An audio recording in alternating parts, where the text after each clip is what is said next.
Difficulty, how relief to difficulty. जो difficulties हमारे अंदर मौजूद हैं, जो आती हैं, हमारी परेशानियां हमारे अंदर आती हैं, उनसे कैसे रिहाई पा सकते हैं, कैसे रिहा हो सकते हैं, आज हम बाइबल में से सीखेंगे। प्लीज़ बाइबल की तज़ीम के लिए हम अपने कदमों पे खड़े होंगे। हालेलुया।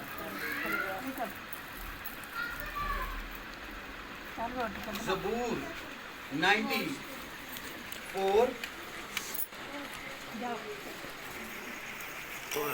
ज़बूर 94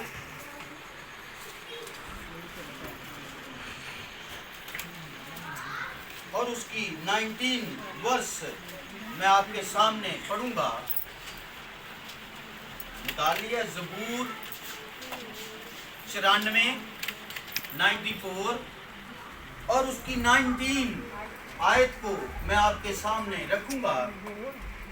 जो मरकजी आयत है, खुदा के कलाम में यूं लिखा है, जब मेरे दिल में फिक्र की कसरत होती है तो तेरी तसल्ली मेरी जान को शाद करती है। खुदा के कलाम के पढ़े, सुने और समझे जाने पर उसकी खास बरकत। आप अपनी जगह पर बैठ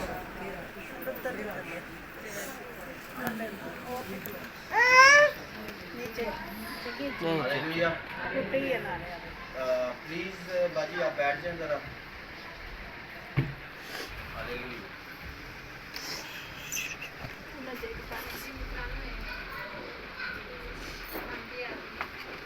जी, और उसकी 19 आयत मैं आपके सामने मैंने रखी है।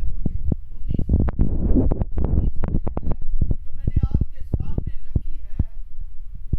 मेरे अजीजों, ये आयत हमें साफ बताती है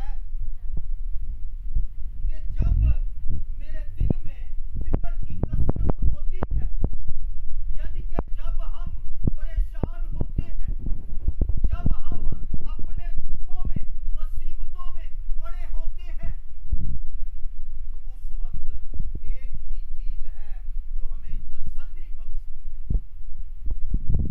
जो हमारे अंदर रूह की आग को लगाती है, और वो ये है कि हम पूरे दिल से अपने खुदावंद को याद करें।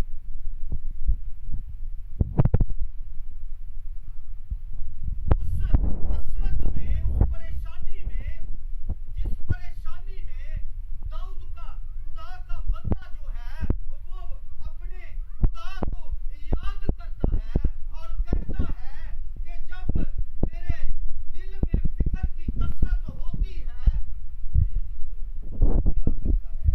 कहता है कि तेरी तसल्ली मुझे शाद करती है। खुदा का बंदा दाऊद जो है वो मुश्किल में है, परेशानी में है, बीमारी में है, लाचारी में है, तो उसने अपने खुदा को तसल्ली बनाया। हालेलुया। भाई ने और आपने भी एक गीत गाया था, वो बड़ा खूबसूरत, उसके बोल बड़े खूबसूरत थे, और जो भाई ने गाया कि वो बियाबान में से रास्ते बना देता है। हालेलुया। और मेरा और आपका खुदा जो है ऐसा खुदा है जो कि बियाबानों से रास्ते बना देता है।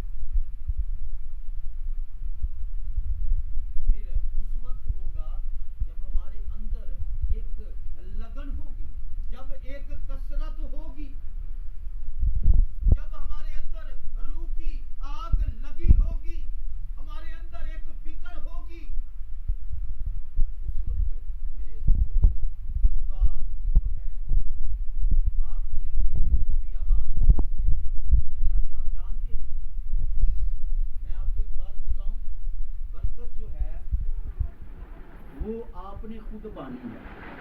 खुदा वादों का सच्चा खुदा है, वो अपने वादे के मुताबिक अपने लोगों में मौजूद होता है, और वो जो कहता है वो करता है। हालेलुया।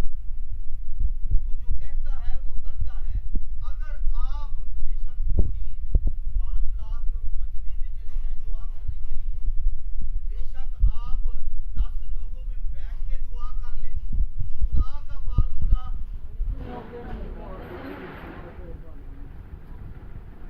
खुदा का फार्मूला एक ही है। वो फार्मूला है कि तू पूरे दिल से मेरे हजूर आना और सारे दिल से खुदावंद के हजूर झुकना। तो फिर खुदा क्या करेगा? रास्ते बना देगा। दाऊद के पास कोई जंगी हथियार नहीं थे। उसने साउल का जो मुकाबला किया, उसके पास जो है कुछ नहीं था। जब उसने जाति जूलियत से मुकाबला किया तो सिर्फ एक लाफन था, लेकिन उसके पास उसको ईमान सबसे बड़ी एक कुव्वत थी, एक बख्तर उसके जो है लगा हुआ था कि उसके अंदर जो है एक ईमान था, उसके अंदर एक ईमान मजबूत था कि मेरा खुदा मेरी जंग लड़ेगा, मेरा खुदा मुझे फतह बख्शेगा, मैं तसल्ली पाऊंगा। उसके अंदर एक रूह की आग लगी हुई थी कि मेरे खुदा को कौन है जो लान तान करता है। जाति जूलियत के बारे में आपने सुना है। आपके अंदर ऐसी फिक्र होनी चाहिए, ऐसी लगन होनी चाहिए कि खुदा फिर आपके लिए रास्ते खोलने की कुदरत रखता है। फिर खुदा के वादे भी स्टार्ट हो जाते हैं। फिर खुदा ने बड़े खूबसूरत वादे अपने लोगों से किए हैं। फिर खुदा आपको बरकत देना शुरू कर देगा। मेरे अजीजों, हमने अपनी जिंदगी में वो काम करना है जो अम्मा हवा ने उस सांप के सामने नहीं किया। हालेलुया। वो क्या था? उस नाफरमानी, वो नाफरमान बन गई थी। हमने नाफरमान नहीं बनना, क्योंकि जब इब्लीस आया तो क्या हुआ? वो उसकी फिसली, उसकी चिकनी चुपड़ी बातों में फिसल गई और उसने उस दरख्त का फल जो खुदावन ने कहा था तूने नहीं खाना, तो उसने खा लिया। उसके अंदर यानी खुदा के कलाम को पूरा करने की फिक्र नहीं थी। उस वक्त इब्लीस के स्कंजे में वो आ गई थी। हालेलुया। वो काम हमने नहीं करना। अपने अंदर जो है, जो फिक्रे जो इब्लीस हमारे अंदर डालता है, हमने उनको समझना है। अगर आपने आजाद होना है तो हमने उन फिक्रों को समझना है, तो फिर यहोवा हमारी जंग लड़ेगा। जब हमें यह पता चल जाता है कि ये काम इब्लीस का है, तो फिर उस पर पता पाना भी लाजम है। अगर हम नहीं पाते तो हम खुद अपने जो है अपने गुनाह के जो है वो कसूरवार होते हैं। क्योंकि खुदा हमें समझा रहा होता है, खुदा हमें बताता है, किसी इंसान के जरिए, बाइबल के जरिए, या रूह इंसान से बोलता है। वो खुद जो है वो एक रूह जो है वो इंसान से बातें करता है।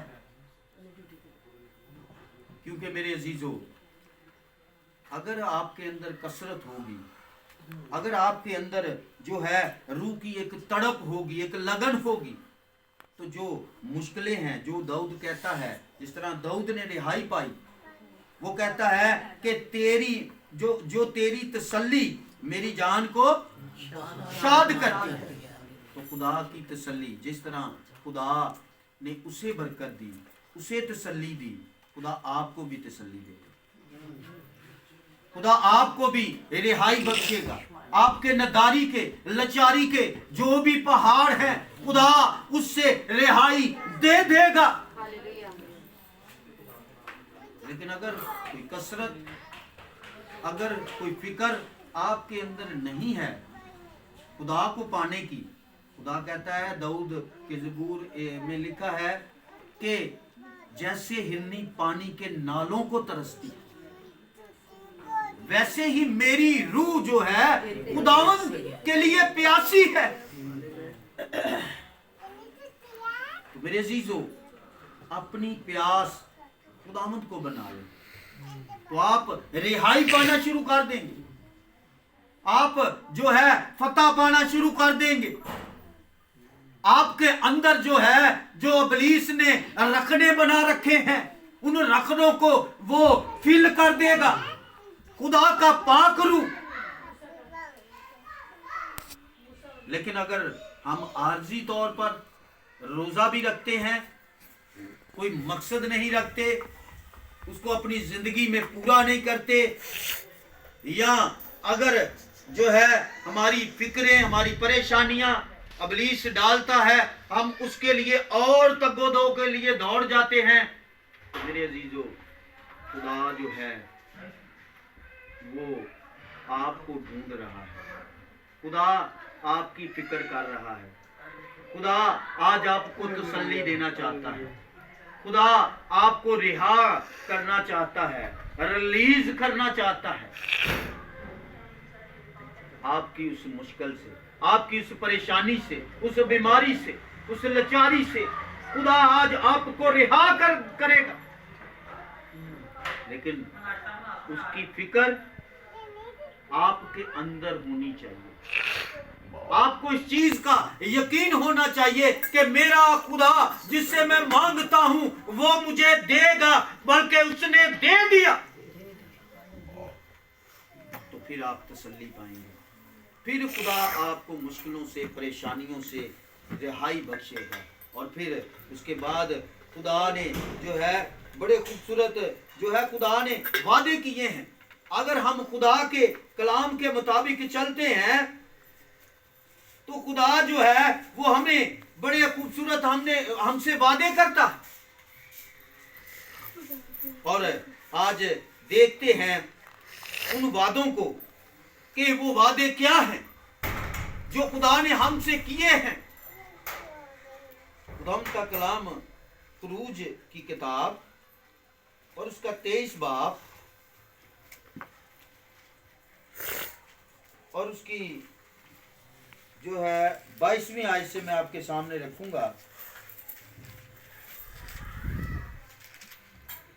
खुदा के कलाम में यूं मरकूम है, वैसे तो ऊपर से ही पढ़ लें तो ये काफ़ी आयात हो जाएंगी, तो चलें ऊपर से ही पढ़ लेते हैं ताकि आपको सही समझ आ जाए कि खुदा हमारे साथ वादे करता है। जी